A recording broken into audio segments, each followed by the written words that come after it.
cada uno de estos lleva a cabo, que son estrategas R y estrategas K, donde recordemos que los estrategas R son los que de alguna forma tienen tasas de crecimiento sumamente rápidos. A ellos les importa más reproducirse, ¿sí?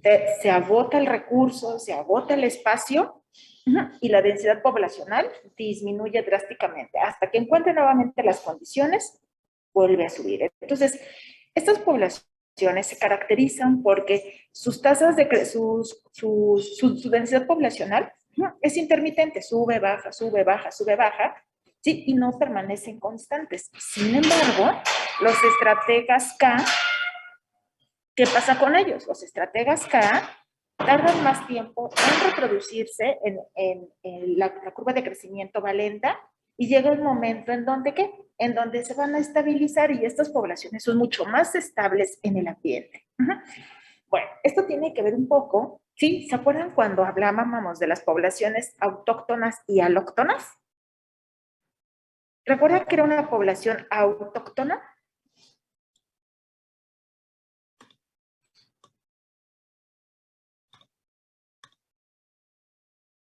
¿O no lo hemos visto todavía? Todavía no, ¿verdad? Pero creo que sí lo mencionamos. Creo que en algún momento lo mencionamos. No recuerdo.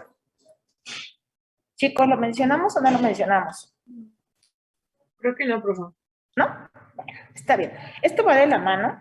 Este tipo de estrategas K y R van de la mano. Voy a apagar mi cámara para evitar el que se escuche cortado. Si me escucho cortado, porfa, díganme. Sí, porque la red aquí está fallando un poco. Un segundo, dejen apagar la cámara.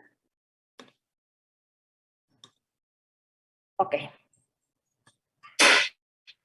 Bueno, el día de hoy les digo que vamos a hablar un poco sobre estas poblaciones alóctonas y autóctonas que van muy de la mano con lo que ya vimos hace las sesiones anteriores, en donde las poblaciones sí cambian y bajan de manera constante. Bueno, entonces, el día de hoy vamos a retomar, o bueno, a iniciar el tema que lleva por nombre sucesión ecológica. Bueno.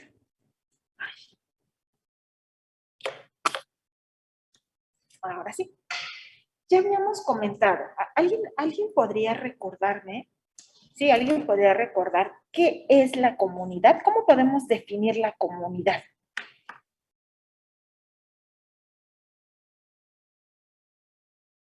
Chicos, ¿quién me define qué es la comunidad? Eso ya lo habíamos visto. Era la interacción entre varias especies No, no es la sobre un interacción, ambiente. es el conjunto.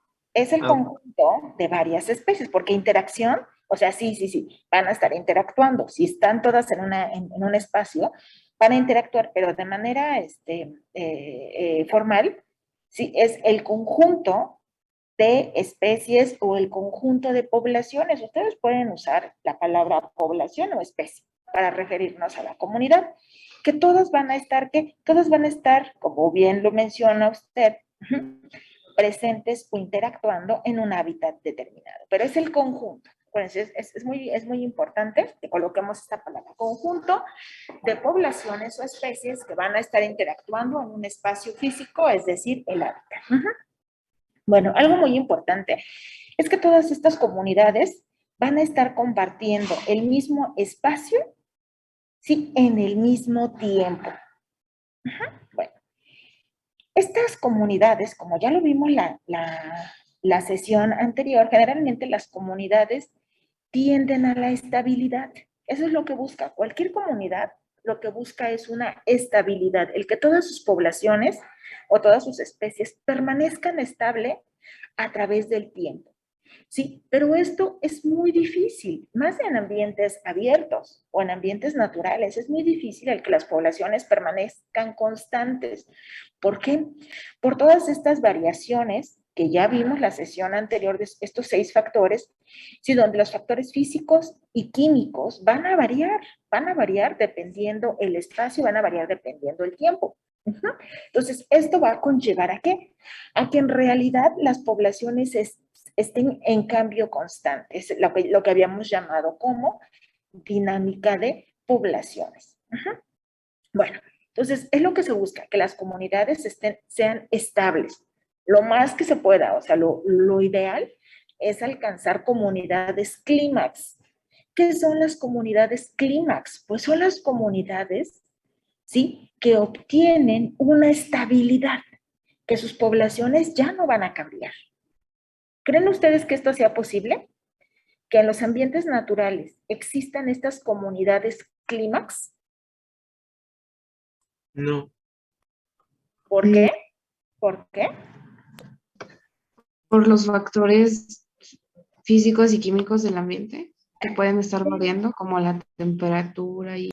Exactamente, entonces lo ideal es eso, llegar ante la presencia de una comunidad clímax. Sin embargo, eso es lo ideal, ¿sí? Estas comunidades clímax se puede decir que son transitorias, alcanzan la estabilidad, de repente existe alguna modificación de algún parámetro físico, químico o inclusive biológico, y esa comunidad clímax pierde su estabilidad. ¿Por qué? Porque los miembros que integran esa comunidad, ¿sí?, alguna especie o alguna población puede verse modificada. ¿Cómo? Disminuyendo su comunidad, su densidad poblacional, o bien incrementando la densidad poblacional, o inclusive desapareciendo esa población o esa especie. Por eso es que es difícil el que alcancemos esta llamada comunidad clímax. Eso sería lo ideal, ¿verdad? Pero en los ambientes naturales eso data un poquito de la realidad y de lo que uno desearía. Bueno, ¿por qué? Resulta que en estas comunidades, nosotros ya dijimos, es un conjunto de poblaciones o de especies que van a estar compartiendo un espacio geográfico, ¿ok? Dentro de esta comunidad, nosotros vamos a encontrar a dos tipos de poblaciones. Las poblaciones autóctonas y las poblaciones alóctonas. Bueno, ¿quiénes son estas poblaciones autóctonas? Estas poblaciones autóctonas son las originarias, son las poblaciones, podríamos decir, son las poblaciones pioneras, las que llegaron a habitar ese espacio, encontraron las condiciones tanto físicas, químicas o biológicas que les permitió, ¿qué? Pues que les permitió de alguna forma tomar ese hábitat y transformarlo en su nicho. ¿Qué era el nicho? ¿Qué era el nicho ecológico?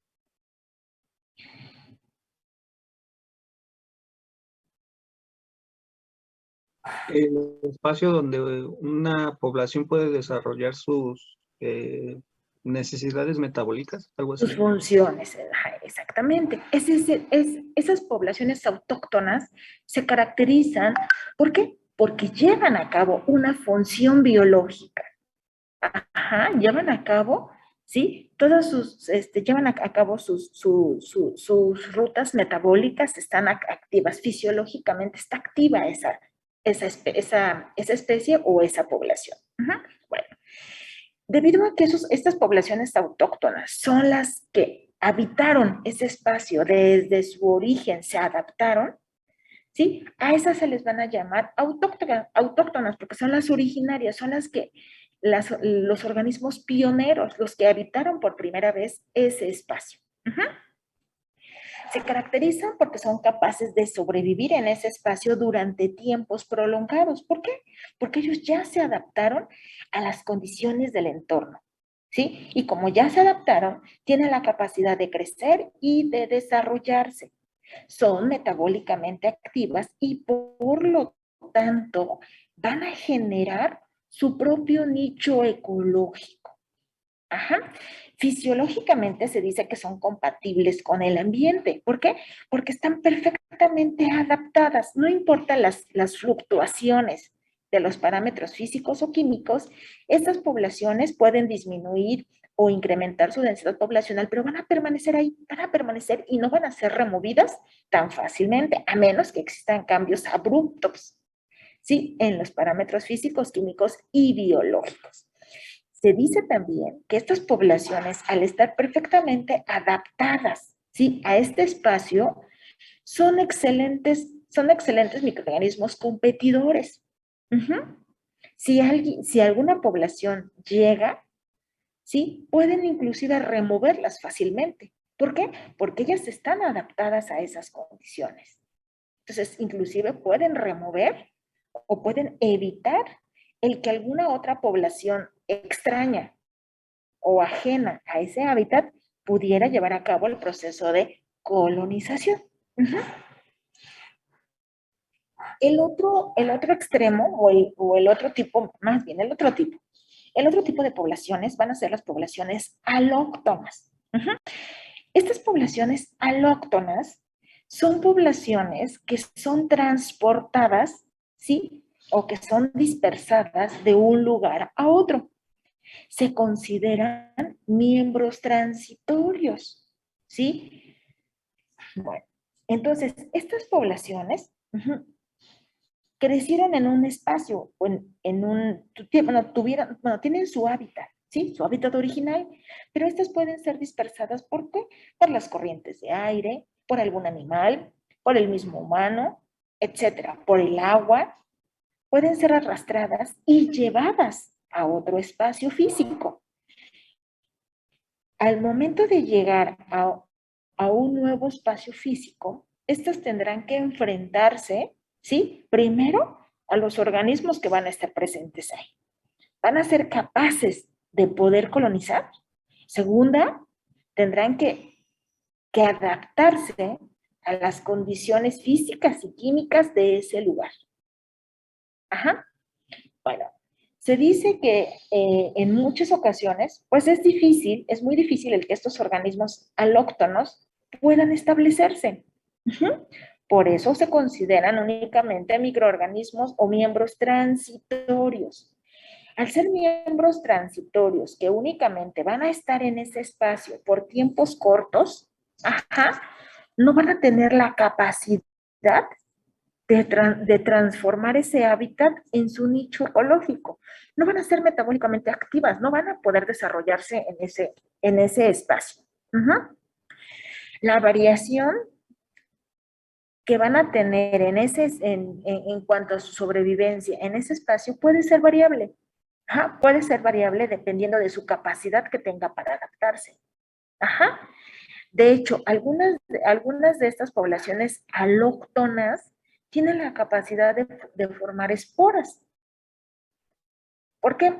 Porque en el momento en el que llegan, se instalan en un espacio y no encuentran las condiciones adecuadas para su desarrollo, entonces, pues tienden a formar este tipo de estructuras de resistencia.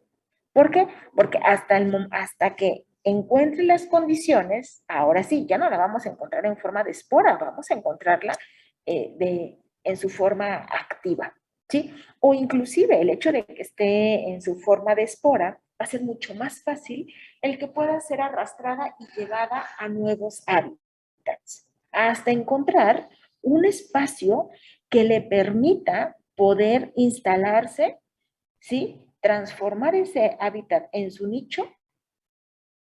Entonces, una población alóctona puede transformarse en una población autóctona, claro que sí, siempre y cuando encuentre las condiciones adecuadas para su desarrollo y transformar ese espacio en su nicho ecológico. Hasta aquí. ¿Alguna duda en cuanto a los dos tipos de poblaciones que tenemos? No, profesora. ¿No? No, ¿Cuáles van a ser los criterios que nosotros, que nosotros debemos de tener para determinar si una población es autóctona o alóctona? Porque nosotros vamos a muestrear, ¿sí? En un punto determinado, en un tiempo determinado, ¿sí? Entonces nosotros no sabemos si las poblaciones que estamos aislando o estamos identificando son poblaciones autóctonas o alóctonas. Entonces, para ello, se han establecido criterios para poder determinar qué tipo de organismo tenemos cuando analizamos una muestra biológica. De entrada, el primer criterio que se requiere para decir que una población es autóctona es que su aislamiento sea repetitivo. ¿Sí? Que nosotros a través del tiempo tomemos muestras, ¿sí? Tomemos muestras a través del tiempo y que esa y que esa colonia o esa especie, ¿sí?, permanezca durante todos los momentos en el que se hizo la colecta o el análisis de la muestra. En ese momento nos podemos decir, si ese aislamiento se repite de manera constante en nuestras placas, podemos decir que es un organismo autóctono. Pero ¿qué sucede si ese aislamiento lo encontramos de manera intermitente? A veces sí, a veces no, a veces sí, a veces no. Quiere decir que se trata de un organismo alóctono. Un organismo que, como es transitorio, va a haber ocasiones en que sí lo vamos a encontrar y ocasiones en que va a estar ausente. Otra característica de los organismos autóctonos es que generalmente son los organismos que se encuentran como dominantes, es decir, tienen una alta densidad poblacional. ¿Sí? Los organismos que se encuentran en alta densidad poblacional quiere decir que tienen las condiciones necesarias y adecuadas para poder desarrollarse. Por lo tanto, la densidad poblacional que estos van a alcanzar pues va a ser alta. Por eso se dice que son organismos dominantes. Aquellos organismos que los encontramos en poca frecuencia y de manera intermitente, pues definitivamente van a ser ¿qué? Alóctonos. Bueno, estos organismos, bueno, aquí van a entrar los factores físicos y químicos. Para poder también determinar si un organismo es autóctono o alóctono, debemos de determinar las características físicas y químicas de la muestra, ya sea agua, ya sea suelo, etc. Y entonces, con base a esas características físico-químicas, estos organismos autóctonos no tendrían ningún problema para crecer. ¿Por qué? Porque digo nutrientes. Bueno, por ejemplo, cuando hablamos de suelo, algunas de las características físicas y químicas que se deben de determinar, pues ya hoy lo vieron. La doctora, ¿qué características físico-químicas les mencionó para la práctica número 5? pH, pH, ¿qué más? Humedad, ¿qué más? temperatura. Temperatura, ok. Eso fue lo que la doctora les dijo el día de hoy, ¿sí? Pero también otro tipo de características que nosotros no lo hacemos. Ustedes lo harán cuando lleven su materia de ecología de suelo, me parece, ¿sí? Creo que como en el sexto o séptimo semestre, no recuerdo bien, ustedes llevarán su UDA de ecología del suelo. Y en esa UDA, ustedes van a determinar, ¿sí?, una mayor batería o de parámetros físicos y químicos, dentro de los cuales vamos a encontrar los nutricionales, que tiene que ver con, se determina el carbono. ¿Cuánto carbono hay? Carbono total. ¿Cuánto de este carbono total pertenece a carbono inorgánico? ¿Cuánto a carbono orgánico? ¿Existe nitrógeno? Sí. ¿En cuánto hay en su forma orgánica y cuánto en su forma inorgánica? ¿Existe fósforo? ¿Cuánto hay de fósforo? Entonces, una de las características es que se puede determinar, ¿sí?, la cantidad de nutrientes que existen en cada una de las muestras. Y entonces, nuestros microorganismos que estamos aislando de manera persistente, tendrán que crecer bajo esas condiciones. Nosotros en el laboratorio tratamos de asemejar lo más que se pueda las condiciones nutricionales del ambiente. Por ejemplo, cuando trabajamos con suelo, inclusive se prepara un medio de suelo, un agar de suelo. ¿Cómo se hace esto? Lo que hacemos es tomar una muestra de suelo, esterilizar ese suelo, preparar nuestro agar, es agua más agar bacteriológico, o si lo queremos hacer en caldo, pues nada más es agua y el suelo. Se adiciona el suelo, el cual ya fue perfectamente tamizado. ¿Qué es tamizar? Es como colar. Colamos el suelo, lo pasamos por una malla. ¿Para qué? Para que todas las partículas grandes se queden atrapadas en esa malla y únicamente trabajar con el suelo de manera fina. Ese suelo fino se disuelve en agua. Si queremos aisar, si queremos hacer placas, le adicionamos 2% de agar. Le adicionamos 2% de agar y entonces lo que hacemos es usar los nutrientes del medio, del suelo. ¿Para qué? Pues para sembrar a nuestros organismos.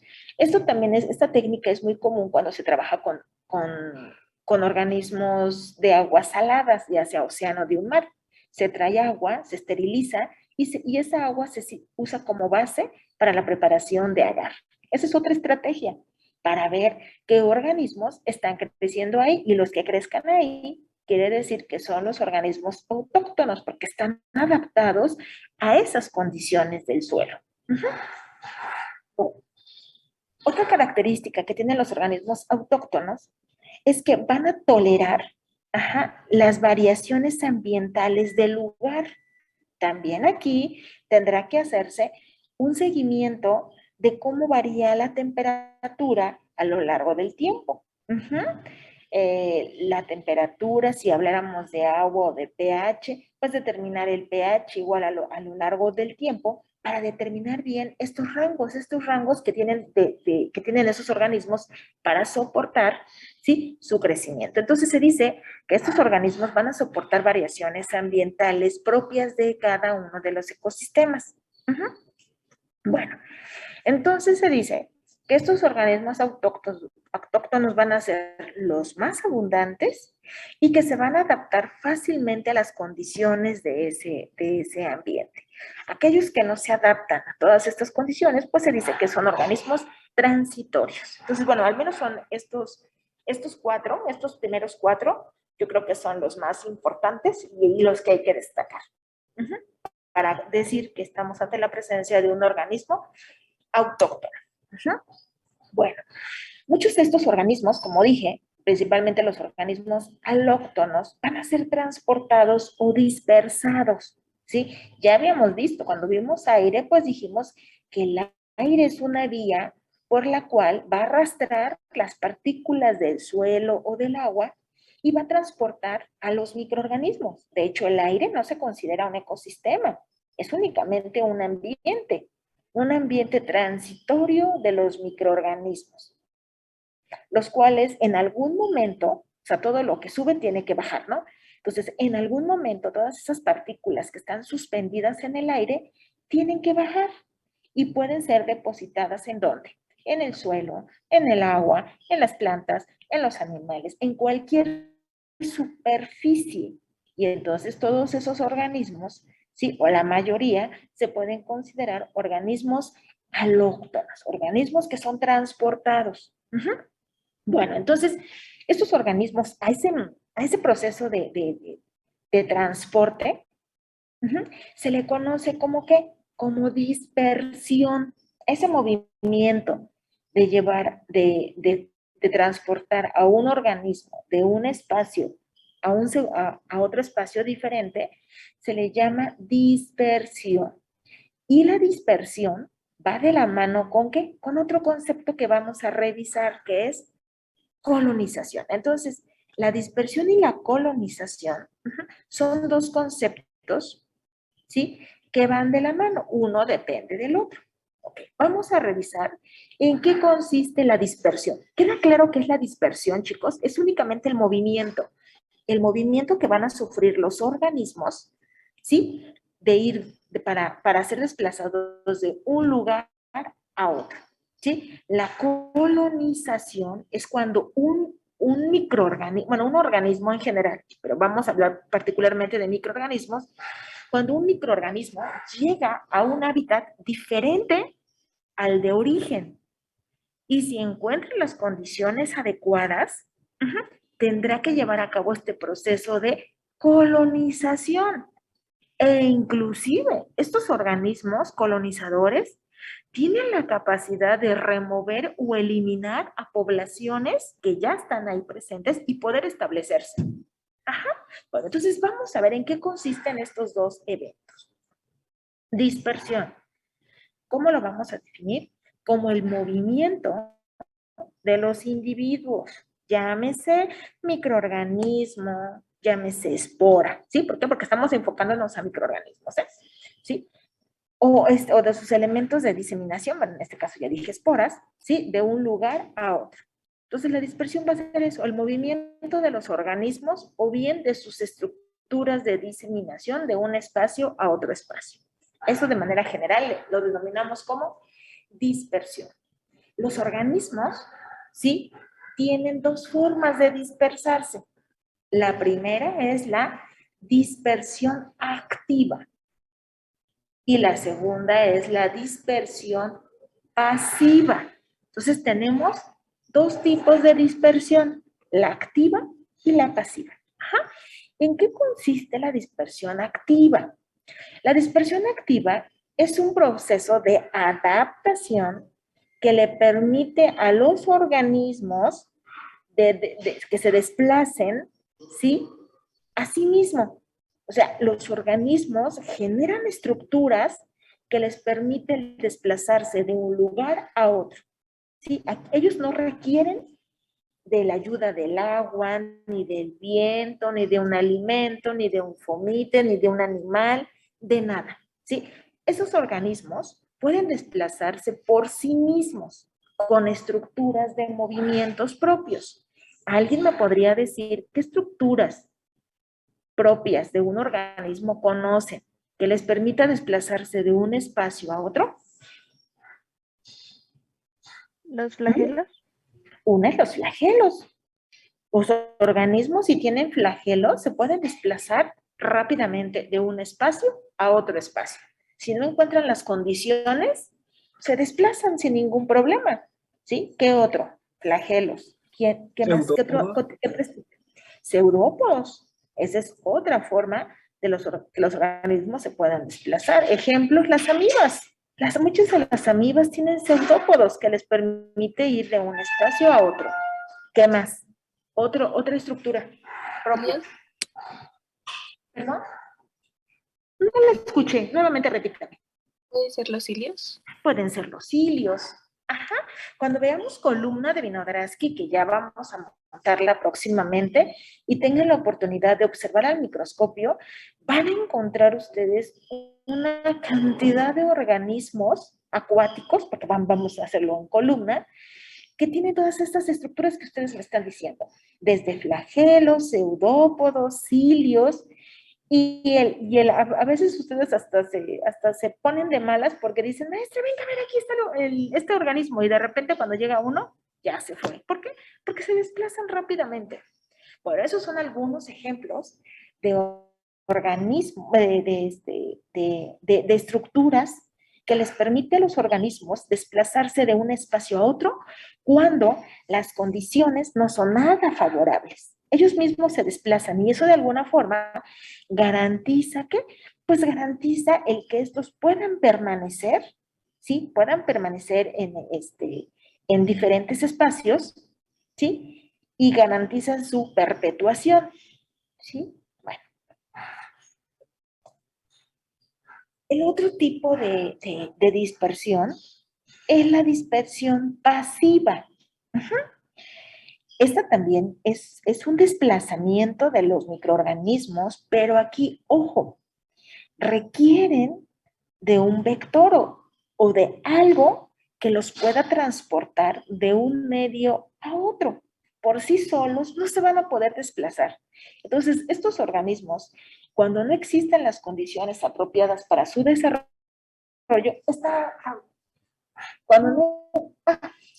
cuando no existen las condiciones apropiadas para su desarrollo, pues es mucho más fácil que mueran, ¿sí? Porque no hay forma de que se desplacen, a menos que las condiciones del entorno favorezcan, ¿qué? Pues favorezcan su desplazamiento.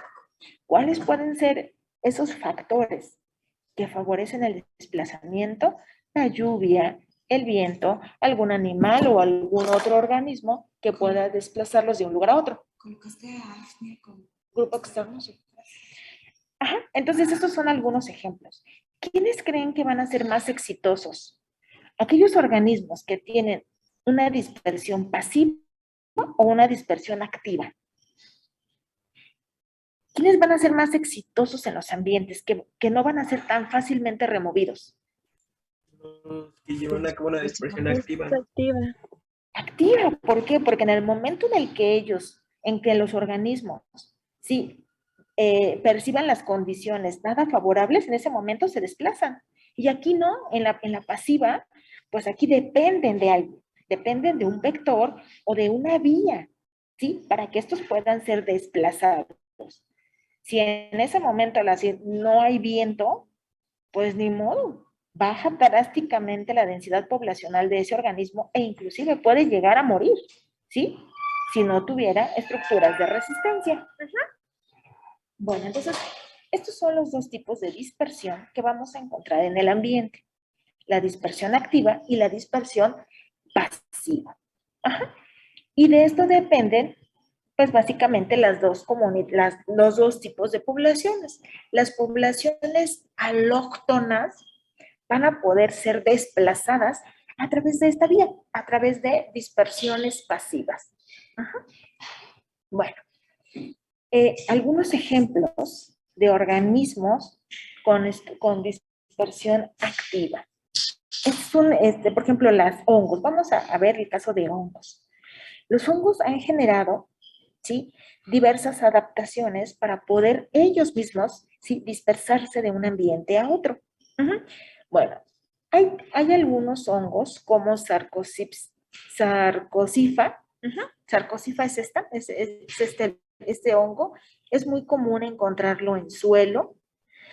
Este hongo genera un tipo como unas cazuelitas. En la parte interna se acumulan las esporas.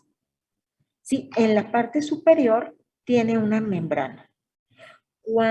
Cuando este organismo alcanza su madurez, lo que hace es por presión expulsar las esporas, ¿sí?, al ambiente. Y entonces las esporas van a ser distribuidas, ¿sí?, en la zona aledaña en donde se van a encontrar este tipo de hongos. Y así, de alguna manera, van a garantizar su perpetuación en ese espacio. Y se va a repetir. ¿Sí? ¿En qué momento esa membrana se rompe? Pues aquí se acumula una presión. Conforme va madurando ese hongo, va alcanzando su madurez, esa membrana es como una olla express. Llega un momento en que es tanta la presión que la membrana se rompe y expulsa todas las esporas. Bueno, otro hongo, Faerobulus, este hongo tiene la capacidad de desarrollar una membrana interna. Tiene una membrana interna y entonces aquí se van formando, pues básicamente, pues una acumulación de esporas. Aquí se van depositando todas las esporas. Llega un momento en que las condiciones del ambiente favorecen su maduración, y esto funge como una resortera. Funge como una resortera que a cierto tiempo, esta resortera va a lanzar la espora y esta va a ser dispersada al entorno. Entonces, estas son algunas de las estructuras que los hongos han desarrollado, estructuras propias para poder, ¿qué? Pues para poder dispersarse y permanecer en ese ambiente. Otro hongo muy importante, y de hecho, ustedes lo van a poder visualizar cuando hagamos la práctica número 7, que es la práctica de sucesión de hongos en una muestra de estiércol de vaca. Ustedes van a poder visualizar la presencia de un hongo que se llama Pilobolus. Sí, se los presento, ustedes lo van a ver muy pronto. Este es Pilobolus. Pilobolus se caracteriza por formar una vesícula. Esta vesícula que ven acá, ¿sí? Conforme va alcanzando su madurez el hongo, esta vesícula va creciendo. En la parte de abajo, esta parte amarilla, este color puede variar desde amarillo hasta anaranjado, y aquí hay una acumulación de carotenoides. Los carotenoides le confieren hasta cierto sentido a este hongo el que pueda ser direccionado a través de la luz.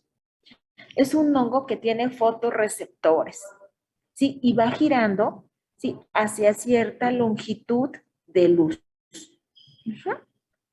Cuando este hongo alcanza su madurez, ¿qué sucede? Esto que ven aquí en la parte superior se le llama esporangio. Ajá, al alcanzar su madurez, el hongo, de hecho su tiempo de vida, ¿sí?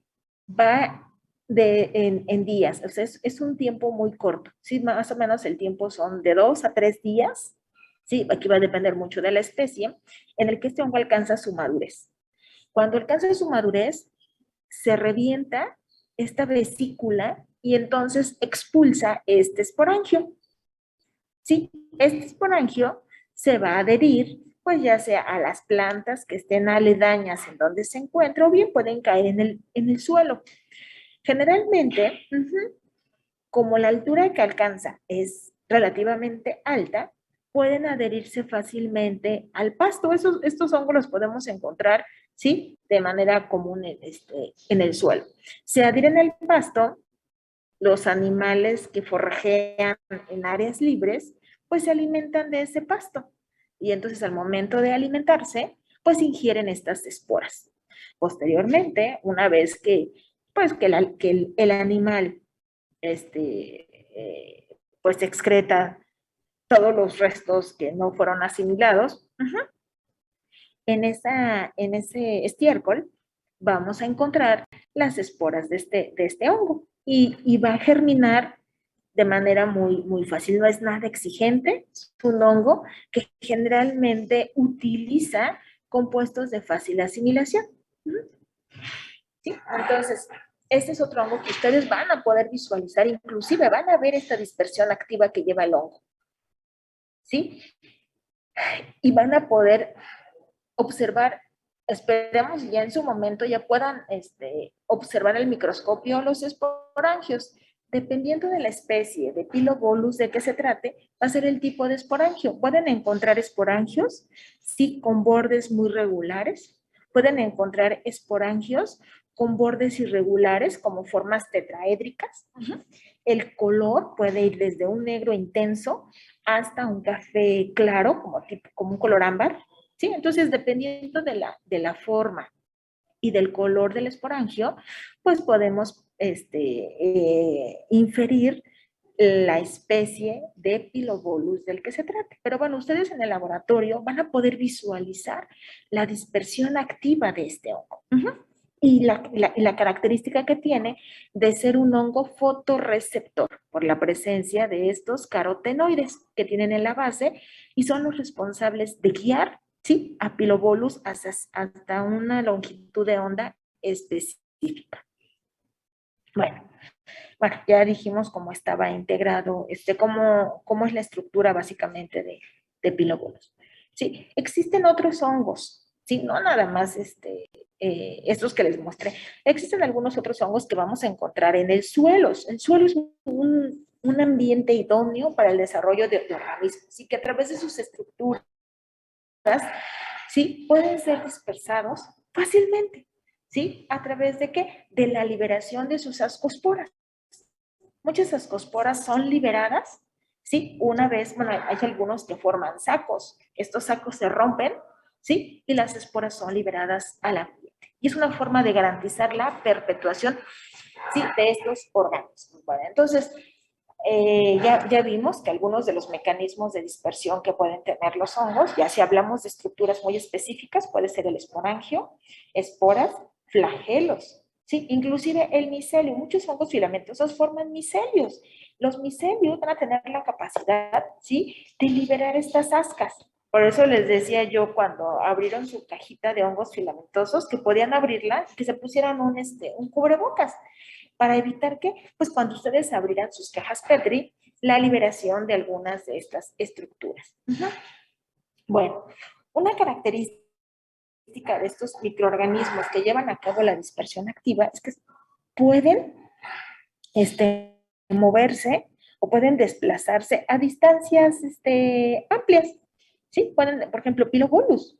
Pilobolus, cuando lanza su espora, puede desplazarse hasta 2 metros de distancia. Pilobolus se considera el organismo más rápido que hay, ¿eh? ¿Quiénes se asume que son los organismos más rápidos? Organismos en general, no micro, en general, macroorganismos. ¿Quiénes son los organismos más rápidos que hay? ¿Los de ¿El agua? guepardo? Un leopardo. Ajá. ¿Quién más? El guepardo, creo. Claramente los leopardos, ¿verdad? Bueno, pero no, se hizo una simulación de la velocidad que un leopardo alcanza y lo compararon con Pilobolus, y resulta que este hongo es mucho más rápido, ¿sí? Pero bueno, como para mucha gente los microorganismos no existen, entonces se quedan con que el organismo más rápido va a ser el leopardo. Pero no, científicamente ya se probó que el organismo más rápido, sí, son organismos, son especies del género perdón, sí, del género Pilobolus. Quien tenga la oportunidad, bueno, pues no, ahorita les voy a pasar un video, ahorita bajamos YouTube rapidito, ¿sí? De cómo es que Pilobolus lanza esa esporangia. Pero ahorita más, bueno, no de una vez. A ver, si me permiten un segundo, rápidamente bajamos un video. Es que no lo tengo en esta computadora. El video de Pilobolus. Un segundito, voy para allá. En YouTube van a encontrar muchísimos videos de Pilobolus para que vean, y eso ustedes lo van a ver. O sea, lo importante de aquí es que ustedes van a ver a Pilobolus, ¿sí? ¿Cómo es que va desarrollándose? Eso que están viendo aquí, que van a ver en la película, así en el video. Pilobolus. Aquí está. Se los voy a compartir. Un segundito. Sí, si ustedes colocan en YouTube Pilobolus, les van a salir estos videos de entrada. Ajá. Bueno, vamos a ver este.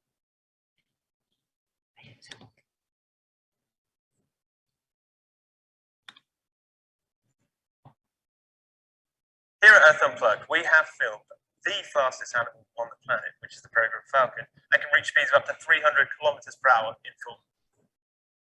Ay, perdón, chicos, está medio fuerte. But is it the fastest living thing on the planet? Well, it depends what we mean by fast. Bigger things tend to cover greater distances in shorter time frames. But if we're talking acceleration, then this is quite a good contender, and not the poo, which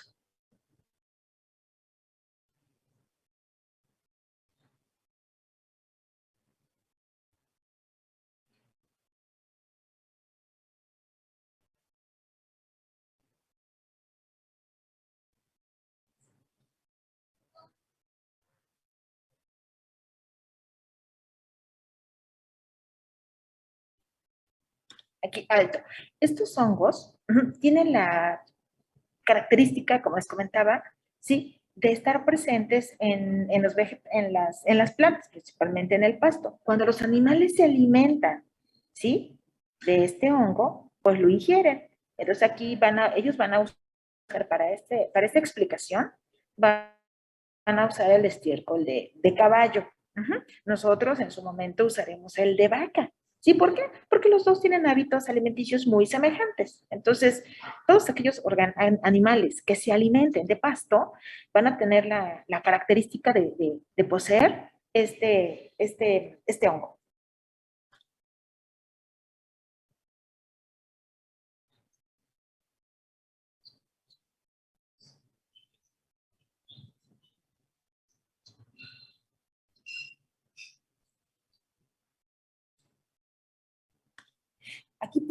Ustedes aquí pueden ver en esta imagen, sí, se ve perfectamente claro la presencia de estos carotenoides. Esta parte amarilla que se ve en la base del hongo, o de la vesícula, perdón, sí, son los esporangios.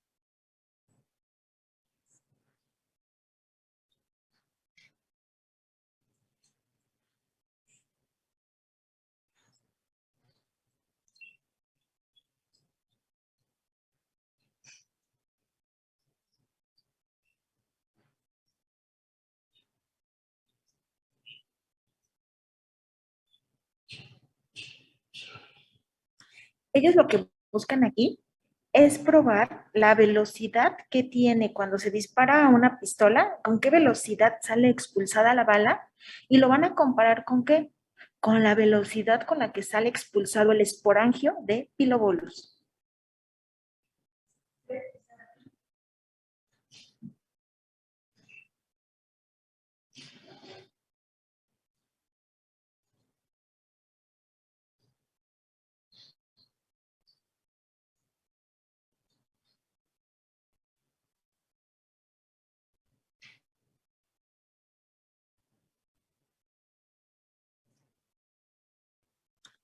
Aquí está. Ellos calcularon, sí, que el tiempo de aceleración que tuvo esa bala es que de 9.395 Gs. Graben este dato. Eso es lo que ellos calcularon en función a qué? Pues en función a la fórmula de aceleración, ¿sí? La velocidad inicial, la velocidad final inicial y el tiempo. Entonces, con base a eso, estiman la aceleración y lo van a comprar ahorita con Pilobolus. Bueno, que se quede grabado, 9.395 Gs, ¿va?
¿Ya vieron? ¿Por qué se considera que es muy veloz? Vean, utilizando dos tipos de armas aquí con el lanzamiento de sus balas, pues determinan que la aceleración es de 9.395 y 9.313. Pero ¿qué sucede con Pilobolus? Prácticamente se duplica esa aceleración y va hasta 20.000 Gs.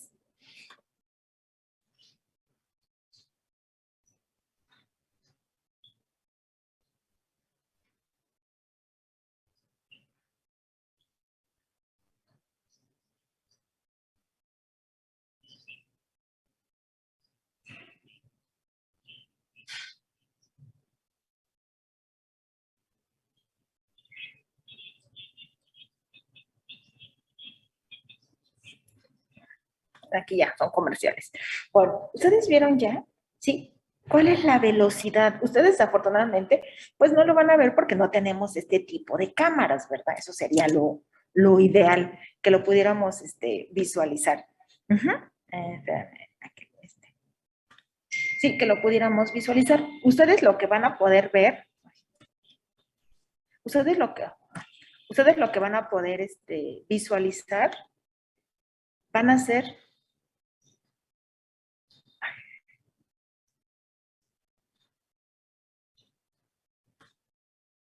bueno, este está muy feito, pues déjenme, espérenme.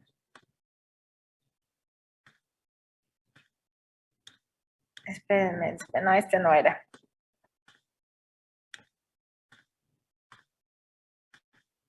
Ay, sí.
Estamos, bueno, olvídense del audio, el audio está muy feo, pero bueno, esto es lo que ustedes van a poder, sí, visualizar en su cámara de sucesión para poder ustedes ver cómo es que se expulsaron esos esporangios, pues lo que van a hacer es atraparlos, van a quedar adheridos en portaobjetos.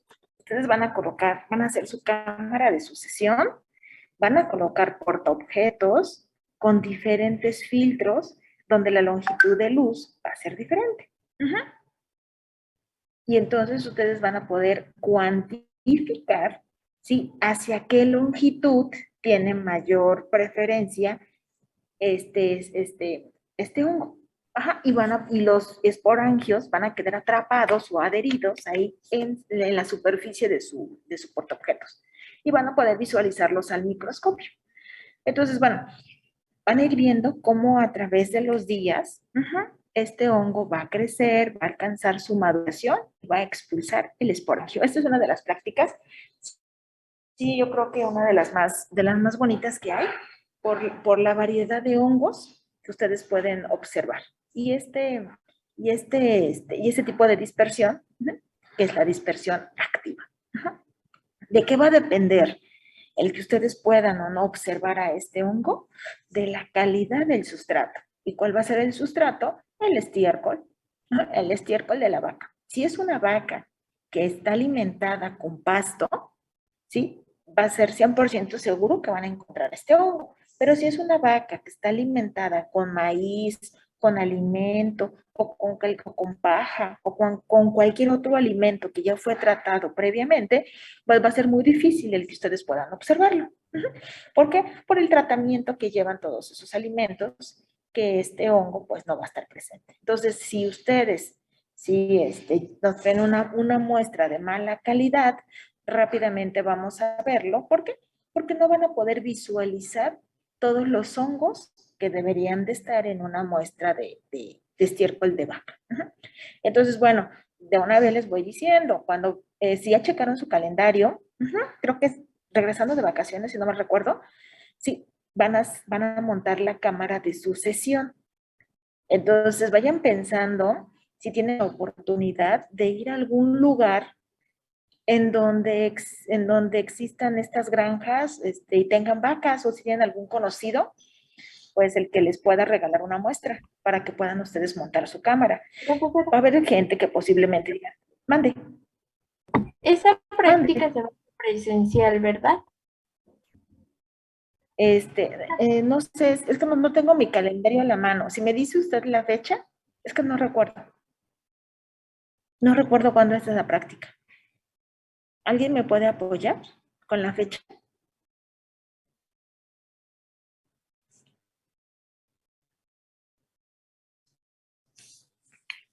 Chicos, alguien que tenga su calendario a la mano.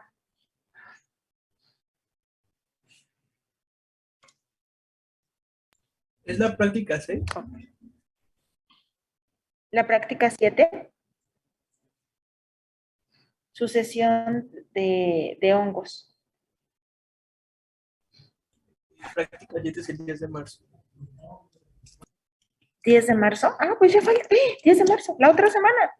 Bueno, chicos, pues vayan pensando qué día, dónde podrían ustedes conseguir una muestra de estiércol.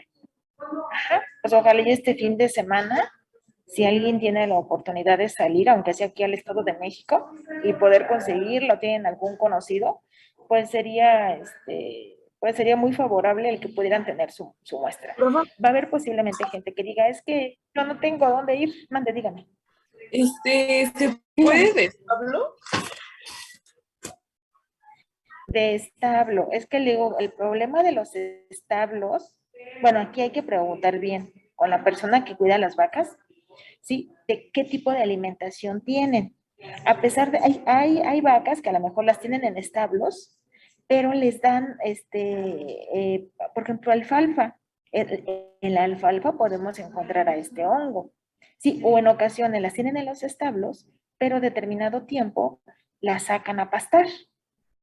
Entonces, nada más tendría usted que preguntar. Sí, el tipo de alimentación que tiene esa vaca. Dígame. Entonces ya me perdí. Eso no presencial, es que sí es presencial. Bueno, aquí no muy lejos de donde vivo puedo conseguir varias muestras. Entonces, si se les hace más fácil Usted lo va a hacer amigos, con aquí en sus la casa. compañeros. Ah, vean, esta práctica todavía la vamos a hacer en casa. Las observaciones ya las vamos a hacer de manera presencial.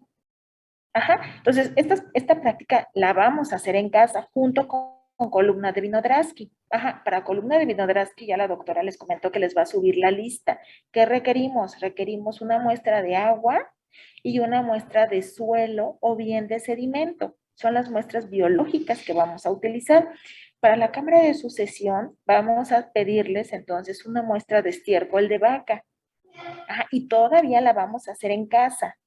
Las observaciones ya las vamos a hacer de manera presencial aquí en la escuela. El montar la cámara de sucesión es muy rápido, ¿eh?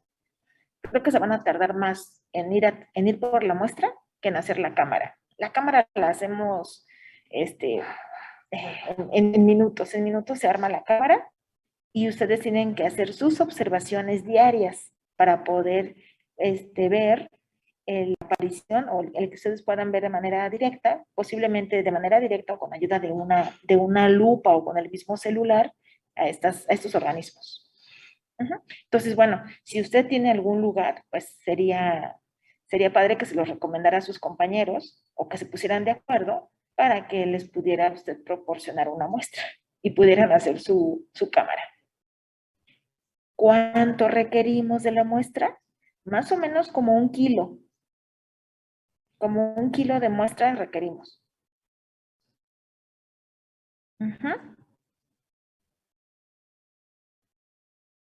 ¿Sí, chicos? Sí, profe. Sí.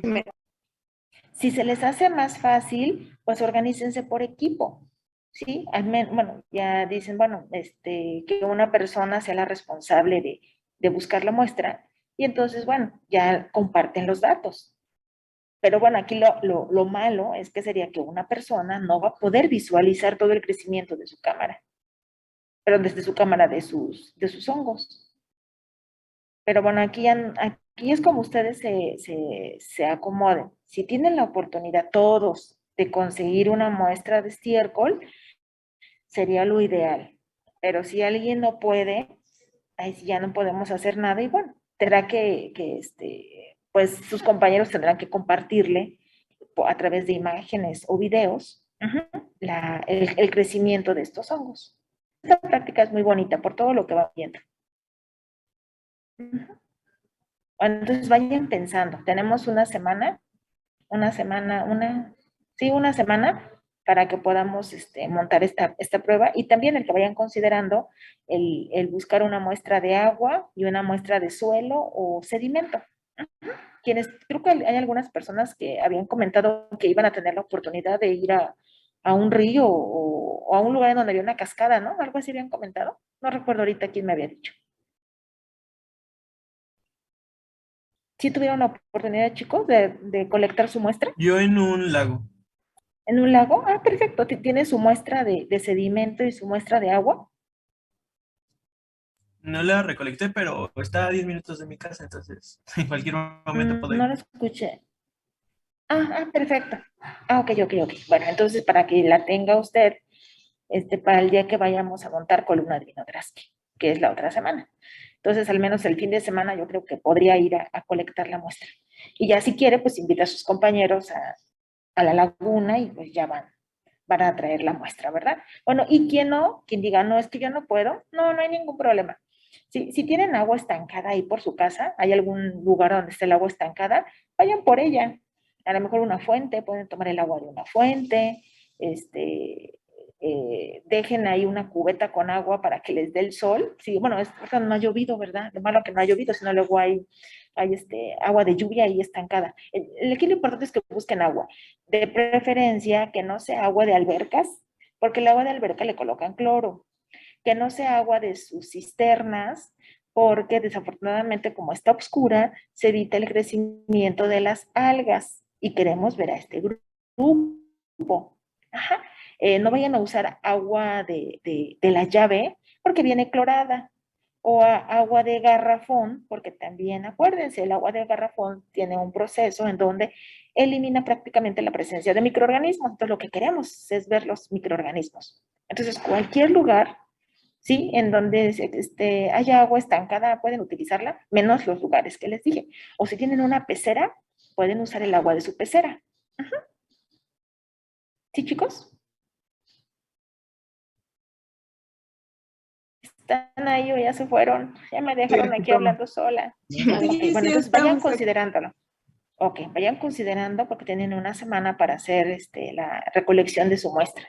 Bueno, quien tenga la oportunidad de ir a un río, o quienes viva aquí en la Ciudad de México, pues dense una escapadita aquí al lago de Chapultepec, a Tezosomoc, hay una laguna, a un lugar en donde exista, o aquí a los canales de Xochimilco también pueden ir a los canales de Xochimilco. Bueno, aquí lo importante es que a donde vayan no exista riesgo para ustedes, ¿sí? Les decimos algunos lugares, si tienen alguna fuente cerca de la casa, pues esa fuente, si tienen una cubeta ahí con agua estancada, pueden usar esta agua estancada para su columna, ¿eh?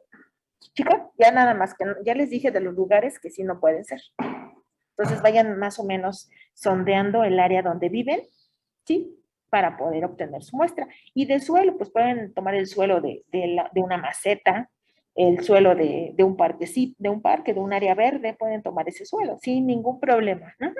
Si tienen la oportunidad de sedimento, pues sería lo ideal, pero si no, tampoco hay problema. ¿Sí, chicos? Bueno, yo espero que sí, porque no me contestan. Ok. Bueno, entonces, ahora, estos son algunos organismos que llevan a cabo la dispersión activa. Hay otro grupo de organismos que llevan a cabo dispersión pasiva. Dentro de los mecanismos de dispersión pasiva, pues tenemos el agua, el viento, el movimiento inclusive de las personas o de los animales, lleva a cabo el desplazamiento de estos organismos. El SAP, ¿qué es? Ay, se me fue el nombre del virus. ¿SAP qué? Fue el virus del COVID. ¿Quién me dice el nombre, se me fue a mí ahorita. SARS-CoV-2. Exactamente. ¿Qué tipo de dispersión lleva a cabo? ¿Pasiva o activa? Pasiva. Pasiva. Pasiva. ¿Por qué? ¿Quiénes son la vía de transporte de este virus?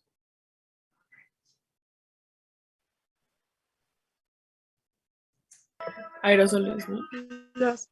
Bueno, los aerosoles, en este caso la saliva Las que uno personas. desprende, las personas. Ajá, entonces, este virus tiene un tipo de mecanismo de dispersión pasiva. Ajá, bueno, entonces esos son algunas formas en las que estos organismos pueden desplazarse: agua, viento, movimiento de las personas y de los animales, e inclusive las plantas, también las plantas tienen microorganismos asociados. Sí, que cuando llevamos una planta de un lugar a otro, también va acompañada de toda su microbiota y podemos desplazar a los microorganismos de un espacio a otro. Ujú. Bueno, básicamente, sí, bueno, es algo que se me pasaba. Recuerdan que cuando existen eventos naturales, eh, drásticos como lluvias, huracanes, ¿sí? Ya ven que inicia un proceso en donde mandan muchas brigadas a estos lugares, en donde existe un desastre natural. ¿Por qué? Porque a través de estos elementos se puede dar que, pues se puede dar la dispersión de muchísimos microorganismos y dentro de ellos los patógenos. Por ello es que cuando existe un desastre natural, rápidamente mandan brigadas. ¿Para qué? Pues para que estén al pendiente de la salud de las personas debido a esto, al desplazamiento de muchos organismos por esto, por la cantidad de agua que puede haber, la lluvia, el viento, etcétera. Bueno, este tipo de dispersiones, ¿sí? Favorecen que, pues el que un organismo pueda ir de un lugar a otro. Ajá. Y esto tiene que ver con el proceso de colonización. ¿Qué es la colonización? Es el establecimiento de un organismo en un hábitat diferente del cual proviene. Estos eventos de colonización, sí, lo que van a generar es un evento de sucesión de poblaciones. ¿Qué les dice la palabra sucesión? ¿Qué entienden por sucesión?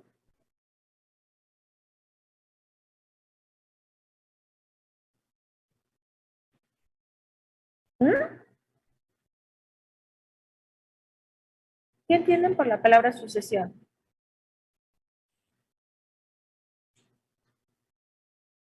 Ya se fueron, siguen ahí. A un reemplazo. Efectivamente. ¿Se acuerdan que les dije que en los ambientes naturales iba a ser muy difícil el que encontráramos poblaciones clímax que alcanzaran su estabilidad? ¿Y esto a qué se iba a deber?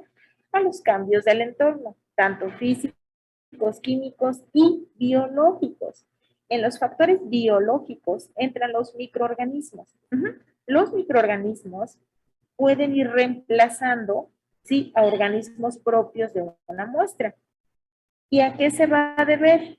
Pues a estas modificaciones en el entorno y a los tipos de dispersión que vamos a encontrar, dispersión activa o bien dispersión pasiva. Entonces, esto de alguna forma va a favorecer la colonización y va a permitir el que se dé un recambio, ¿sí? En las poblaciones no van a ser fijas, se van a estar cambiando continuamente. Aquellas estables, las inestables, las estables van a permanecer. Bueno, entonces la colonización es la etapa inicial del establecimiento de una población al extenderse hacia nuevos hábitats. Ajá. Que generalmente esos organismos no van a estar presentes en ese lugar. Estos pueden ser desplazados por una dispersión activa o bien por una dispersión activa. Llegan a colonizar o a establecerse en un hábitat diferente al que ellos tienen. Bueno, el que un organismo se pueda colonizar va a depender mucho de qué, de la capacidad adaptativa que estos tengan. La capacidad de poder tolerar los factores ambientales de ese lugar. Ajá. Si vence todos estos factores, o si más bien si tolera todos esos factores, pues este organismo va a poder colonizar, desarrollarse y en un futuro generar su propio nicho ecológico. ¿De qué va a depender el que un organismo pueda colonizar fácilmente un espacio? Pues de entrada, sí, el que el espacio esté vacío. Es decir, que un espacio donde la carga microbiana sea mínima, porque si existe una carga, sí, el poder establecerse, a diferencia de un lugar en donde la cuantificación de los organismos sea muy alta. Ahí va a ser más difícil, la competencia va a ser mayor. Fértil, ¿a qué nos referimos con fértil? El que existan los requerimientos nutricionales, ¿sí? Necesarios para que el organismo pueda desarrollarse. La capacidad que tenga el organismo para poder adaptarse, así como los mecanismos de dispersión que estos tengan. Dijimos que los organismos que tienen estructuras propias, pues van a poder desplazarse fácilmente, ¿sí? Hasta encontrar las condiciones deseables para su desarrollo. Bueno, entonces, esto va a estar muy de la mano con ¿qué? Con el proceso de sucesión. La colonización va de la mano con el proceso de sucesión. ¿Por qué? ¿Qué entendemos por sucesión ecológica? Es un proceso dinámico por el cual las poblaciones son sustituidas por otras nuevas que van haciendo mucho más complejo al sistema. Ajá. Conforme pasa el tiempo, las comunidades tienden a estabilizarse. Ajá. Bueno. Ya habíamos dicho de la comunidad clímax. Esto es lo ideal. Esto es lo ideal. El que todas las poblaciones alcancen su establecimiento y que éste sea estable. Sin embargo, en los ambientes naturales, como les dije, esto no sucede. Debido a todos los cambios en el entorno físicos, químicos y biológicos, se favorece este recambio, ¿sí? Este cambio que se va a estar dando, ¿sí? En todos los organismos, tanto microorganismos como macroorganismos, no es exclusivo de los micro.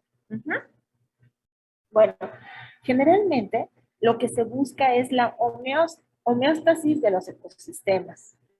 Cuando hablamos de homeostasis desde un punto de vista ecológico, sí, nos referimos a esta estabilidad. Los organismos son estables, las poblaciones son estables y la comunidad, por lo tanto, es estable. ¿Y cómo se va a lograr esto? A través de mecanismos de autorregulación de la densidad poblacional. Entonces, lo ideal es que el ecosistema se encuentre en equilibrio, que se encuentre estable, pero esto se rompe fácilmente con los cambios físicos, químicos y biológicos del ambiente. Bueno, existen estos 6 tipos de sucesión. Tenemos 6 tipos de sucesión en los ecosistemas. Vamos a ver en qué consiste. ¿En qué consisten cada uno de estos tipos de sucesión? La sucesión primaria o secundaria, ¿sí? También llamada colonización primaria o colonización secundaria. Vamos a ver en qué consisten estas dos primeras. Bueno, ya habíamos hablado de los organismos pioneros. Los organismos pioneros son considerados aquellos organismos que son los primeros en habitar un espacio. ¿Sí? Esos van a ser los organismos pioneros y también son consideradas poblaciones de qué tipo, autóctonas o alóctonas. Autóctonas. Autóctonas. Autóctonas, efectivamente. Y ya habíamos dicho, las poblaciones autóctonas tienen la característica de ser poblaciones dominantes. Se encuentran en una densidad poblacional alta. Pero, ¿qué sucede cuando las alteraciones del entorno o del hábitat favorecen el que puedan llegar y establecerse un segundo grupo de organismos diferentes a los pioneros, que muchos de estos son poblaciones alóctonas. Si estas poblaciones alóctonas encuentran las condiciones para que se puedan desarrollar, ¿sí? Entonces se da una sucesión, es decir, pueden desplazar a estos organismos pioneros, los desplazan y entonces estos organismos que inicialmente eran poblaciones alóctonas se establecen y con el paso del tiempo van a ser consideradas poblaciones autóctonas. ¿Se puede dar esto? Claro que sí. ¿Van a ser removidas todas las poblaciones autóctonas? No todas. ¿Sí? Algunas de estas pueden ser removidas. ¿Por quiénes? Por una segunda población que se consideran colonizadores secundarios. ¿Sí? Los organismos colonizadores secundarios son los que van a desplazar a los organismos pioneros para poder establecerse. En este momento se dice que existe una sucesión primaria a una sucesión secundaria. La sucesión secundaria es cuando los organismos colonizadores secundarios sí se establecen y se desarrollan.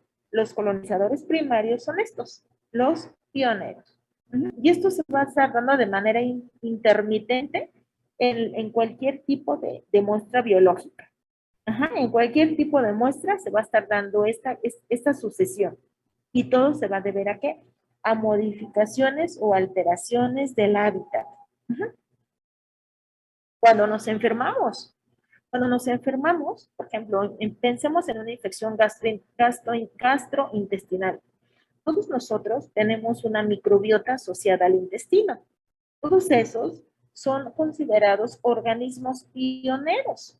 ¿Qué sucede si ingerimos algún alimento que fuera acompañado de un organismo patógeno? ¿Qué sucede? Cuando alguien se ingiere un alimento que va acompañado de un organismo patógeno, ¿qué nos sucede?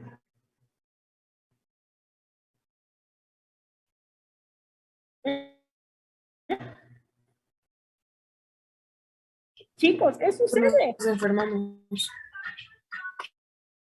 Se enferman. ¿Y por qué se enferman?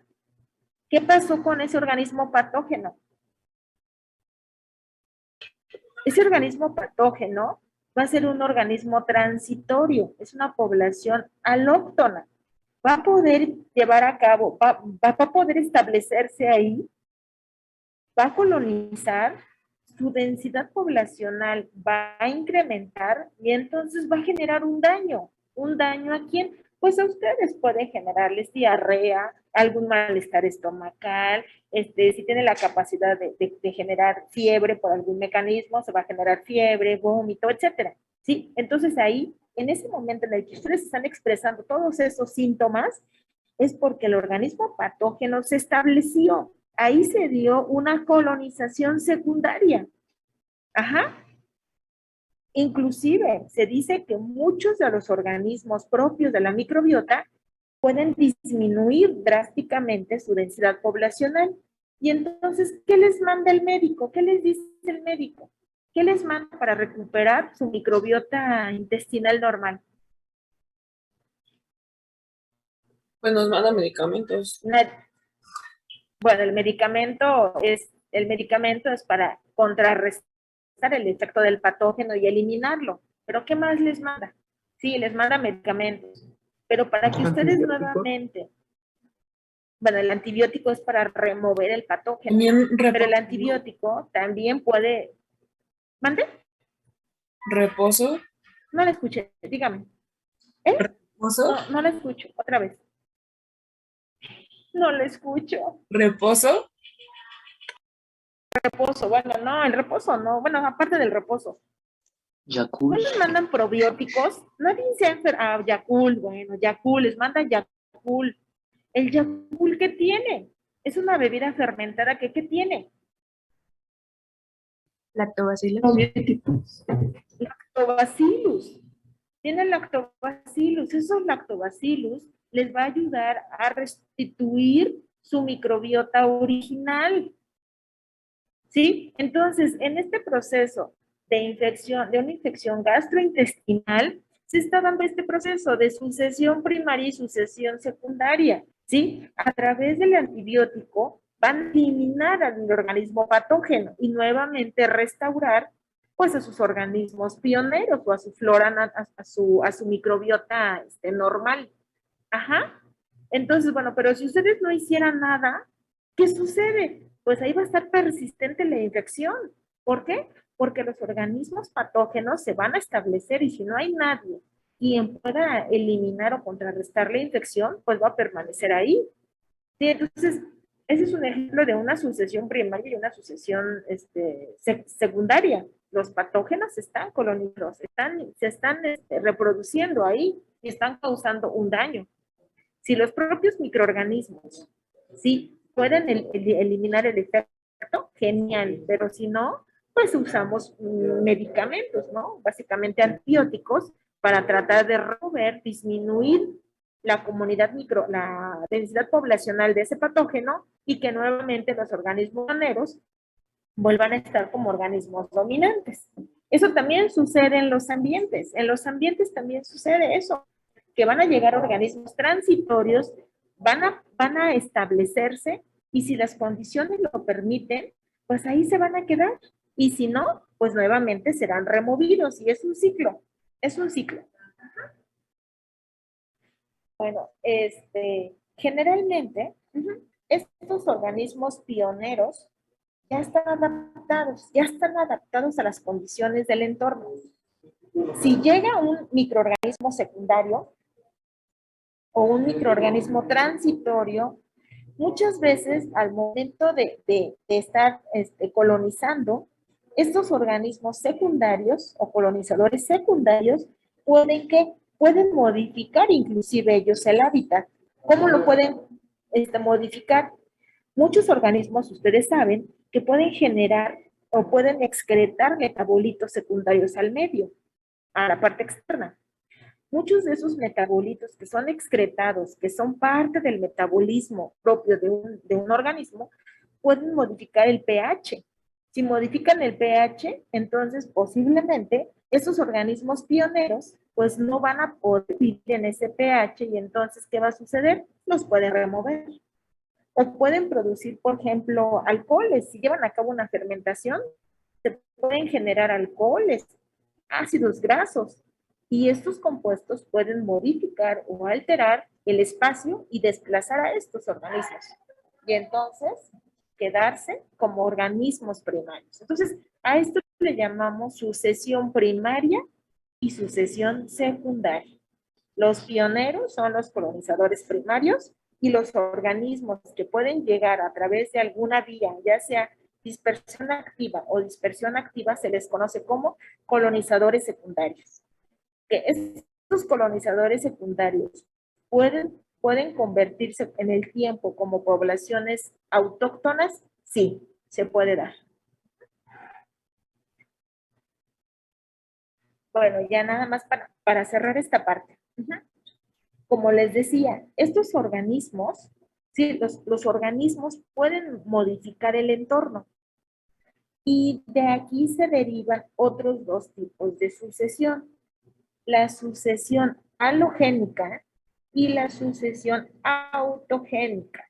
La sucesión autogénica se da cuando las condiciones del entorno, ¿sí? Las condiciones del ambiente, los factores físicos y químicos, los factores abióticos, sí, básicamente, están fluctuando a través del tiempo, ¿qué van a ocasionar? Pues estos factores van a ocasionar el que las poblaciones puedan fluctuar o inclusive puedan ser removidas del ambiente. Ajá, ya lo vimos, acuérdense de los organismos euritolerantes y estenotolerantes. Aquellos que no toleren cambios drásticos de los factores ambientales, pues van a ser desplazados, van a ser eliminados. Pero aquí, ¿quién está generando esos cambios? El ambiente, el entorno. A esto se le llama sucesión halogénica. Pero cuando, ojo, los propios microorganismos están modificando el entorno, A eso se le llama sucesión autogénica. Ejemplo, cuando un organismo lleva a cabo un proceso de fermentación, ¿qué sucede? Pues va a estar produciendo liberación de CO2, producción de alcoholes, producción a lo mejor de algunos ácidos grasos, y eso va a modificar el entorno. Cuando hablemos, por ejemplo, de el agua, que existe una gran cantidad de materia orgánica, los microorganismos van a utilizar el oxígeno, sí, disponible en el agua para degradar u oxidar esa materia orgánica. ¿Podemos llegar a un ambiente anóxico? Claro que sí, y fue generado por los microorganismos, porque ellos gastaron todo el oxígeno, ¿sí? Usaron todo ese oxígeno, ¿para qué? Pues para degradar la materia orgánica, y entonces ahí los organismos oxigénicos o anaerobios, básicamente los organismos anaerobios no van a poder desarrollarse. Ellos modificaron el entorno, y entonces se van a ver favorecidos ¿quiénes?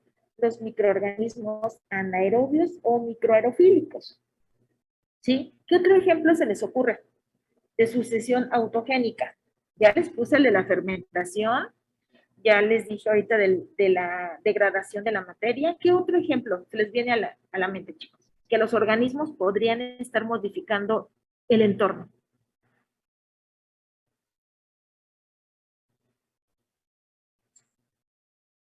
Ya para irnos, ¿ya? Para que vayan a comer. No sé si entraría la formación de biopelículas. La formación de biopelículas, exactamente. La formación de biopelículas es otro claro ejemplo de una sucesión autogénica. La generación de biopelículas, sí, de alguna forma, lo primero que se ve impactado es que el intercambio de gases. ¿Qué más? ¿Qué cambio puede generar la formación de una biopelícula?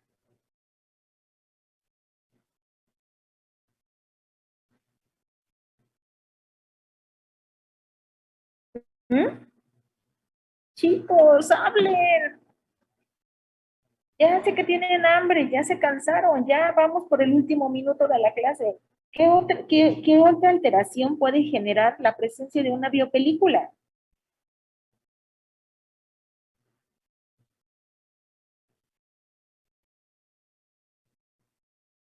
¿No? ¿No?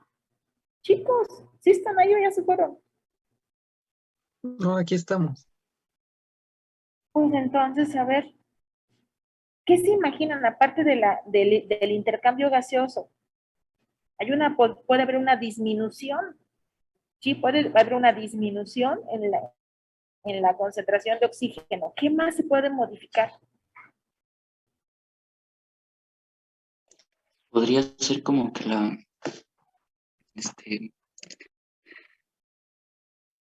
pues sí, como van la dispersión, ya los microorganismos ya no pudieran tener como que un lugar donde asentarse, por lo mismo de la formación, Sí, ya nada más en ese no, lugarcito, sí. pues, sí. O sea, ¿O no? limita el espacio. Ok, Ajá, limitan el espacio, no se pueden desplazar porque quedan atrapados, inmersos en esa biocapa. Ajá, ¿qué más?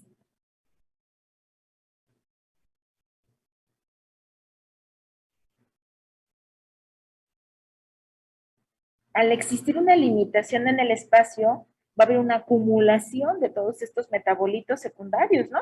Se limita el espacio, hay una acumulación de metabolitos secundarios propios del ambiente, y entonces, ¿qué sucede? Pues existe una concentración de manera que no es habitual en un medio. Entonces también algunos se van a ver favorecidos, otros se van a ver perjudicados. Tensión de oxígeno, pH, temperatura, todo eso se va modificando en ese pequeño espacio que va a estar delimitado por la biopelícula. ¿Sí? Entonces ahí existe una sucesión autogénica. Al no haber oxígeno, ¿sí? Los microorganismos aerobios no van a poder desarrollarse, únicamente los anaerobios y los microaerofílicos. Ajá. Bueno, la siguiente sesión vamos a retomamos esto de la sucesión autogénica con algunos otros ejemplos. Y nos quedamos aquí, chicos. Y por favor participen porque parezco taravilla hablando y ustedes no. no hablan, no dicen nada, no tienen dudas. Entonces, si ustedes no hablan y no expresan nada, no participan, pues va a ser difícil el que podamos discutir un poco más sobre los temas que estamos viendo. Yo creo que la siguiente clase voy a empezar a preguntarles más, definitivamente. Bueno, chicos, pues entonces, si no hay preguntas, no hay comentarios, pues entonces nos veríamos la siguiente sesión. Puedo subir las presentaciones, pero si así no me hacen caso, si subo presentaciones, ¿saben lo que va a suceder? ¿Sí? Me van a dejar hablando como taravilla, porque saben que hay una presentación en Classroom y ni siquiera van a poner atención a lo que les digo. ¿Y por qué se los digo? Por experiencia, porque en grupos pasados subí las presentaciones y entonces cuando les preguntaba, hagan de cuenta que ya no estaban. Había ausencia de participantes. ¿Por qué? Porque la presentación ya está en Classroom. Entonces, pues nada más dejo mi cámara ahí, haciendo acto de presencia, me voy a hacer otras actividades, me distraigo, veo la televisión y no ponen atención. Si se dan cuenta, muchas de las presentaciones, yo les explico, pero no viene el texto. Sí, entonces, ahora sí, discúlpenme, pero no voy a hacer eso porque ya por experiencia me ha pasado el que si así no ponen atención cuando subo presentaciones, menos. Entonces, pues no, chicos, todas las dudas que vayan surgiendo me las van externando y si tengo que repetir algo, lo repetimos aquí en clase.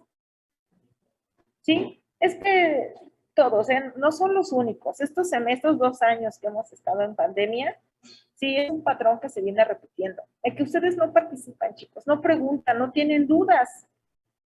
Entonces, pues eso sí está de alguna forma preocupante. Pero bueno, tenemos que adaptarnos a lo que hay. Bueno, chicos, pues entonces nos vemos el día jueves. Nos vemos. Gracias, maestra. Espero que Gracias, les maestra. Hasta luego. Adiós, chicos, adiós. Maestra.